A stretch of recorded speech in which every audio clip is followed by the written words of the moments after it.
Olá, meus queridos alunos do quarto ano, tudo bem com vocês?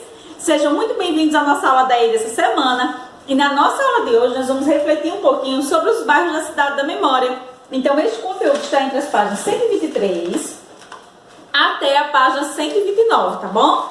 Olha só, meus amores, então aí nessa primeira página de abertura, na página 123, ele está nos orientando para que vocês façam o autorretrato de vocês. Então, vocês são considerados os reis ou as rainhas da nossa cidade da memória, estão lembrados? Então, o rei ou a rainha da nossa cidade da memória precisa ficar localizado na praça central. Então, já pensou se aqui tivesse o centro da cidade e o rei ou a rainha ficasse aqui, em um dos bairros, no bairro do Medo, por exemplo?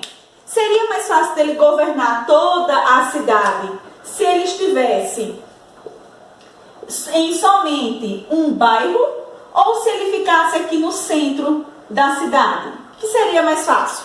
Se ele ficasse no centro da cidade. Então, o local do rei ou da rainha da cidade da memória está no centro da cidade. Dessa forma, ele consegue administrar melhor os seus bairros, tá bom?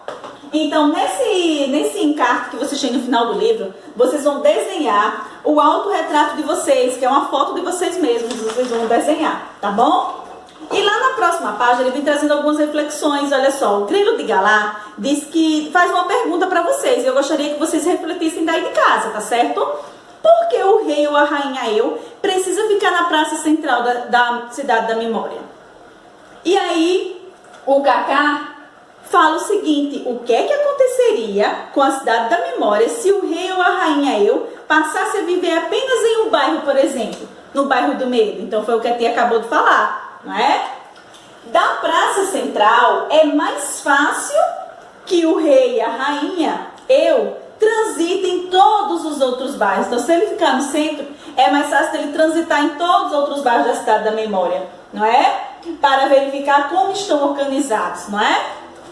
Então, olha só, os novos bairros. Então, a partir da próxima página 125, a gente vai conhecer agora uma conversa entre os personagens da Floresta Viva, que ele nos faz perceber que existem os outros bairros da cidade da memória, não só esse que nós estudamos. Então, eu gostaria agora que vocês prestassem atenção e acompanhassem essa conversa entre os personagens da Floresta Viva. Vamos lá?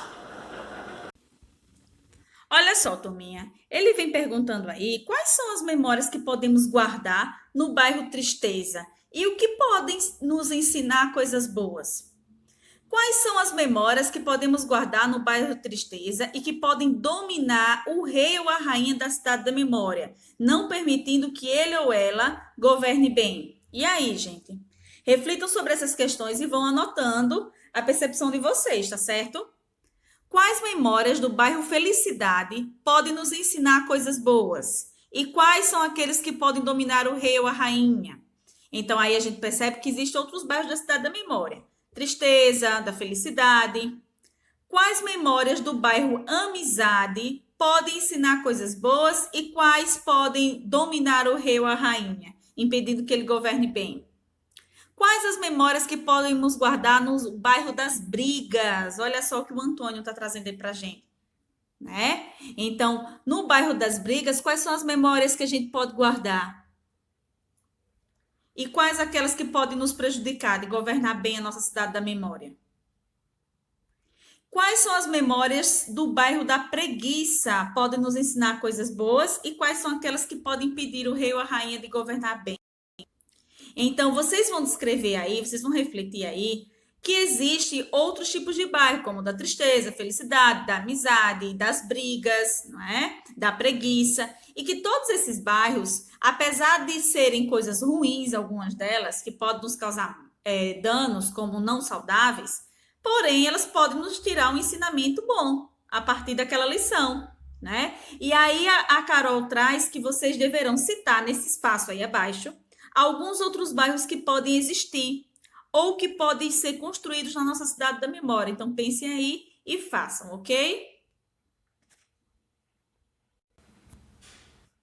Vamos agora, gente, pensar um pouquinho sobre o centro da reciclagem. Então, nós sabemos que os pensamentos, as atitudes não saudáveis, elas podem ser recicladas através do centro da reciclagem. E aí os personagens da Floresta Viva vêm nos trazendo ilustrações e uma conversa entre eles, nos ensinando de como isso poderia ser feito. A lixeira é o local onde guardamos o lixo temporariamente, ou seja, por pouco tempo. Então, depois que esse lixo é colocado na lixeira, que ele fica por pouco tempo, eles podem ser levados para o centro de reciclagem, não é? Então, nas cidades físicas, o que acontece quando o lixo vai se acumulando e ninguém dá atenção a ele? O que é que acontece?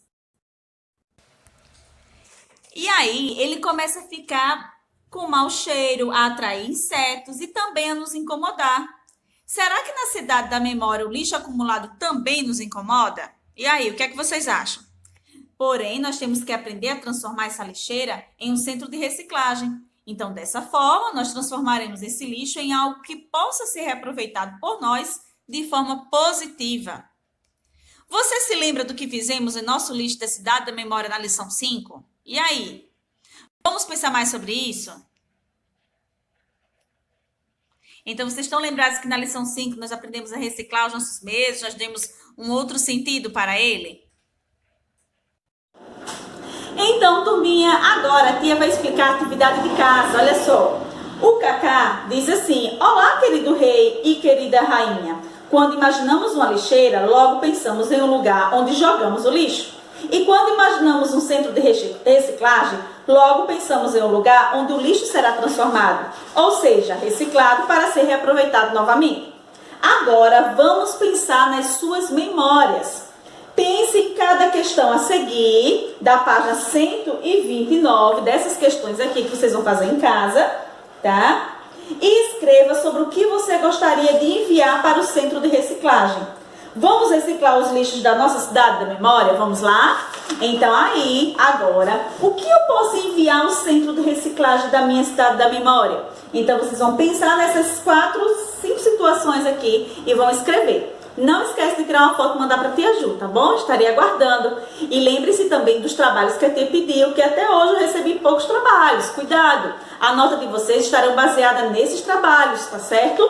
São aqueles trabalhinhos que a tia passou anteriormente, que vocês esqueceram de me enviar. Lembram desse daqui? Que a tia pediu que vocês recortassem, escrevessem, colassem um cartaz em um local que vocês pudessem apresentar? Então, até hoje estou aguardando esse trabalho. Então, por favor, façam e me envie, tá bom? Um grande beijo, turma, e até a nossa próxima aula.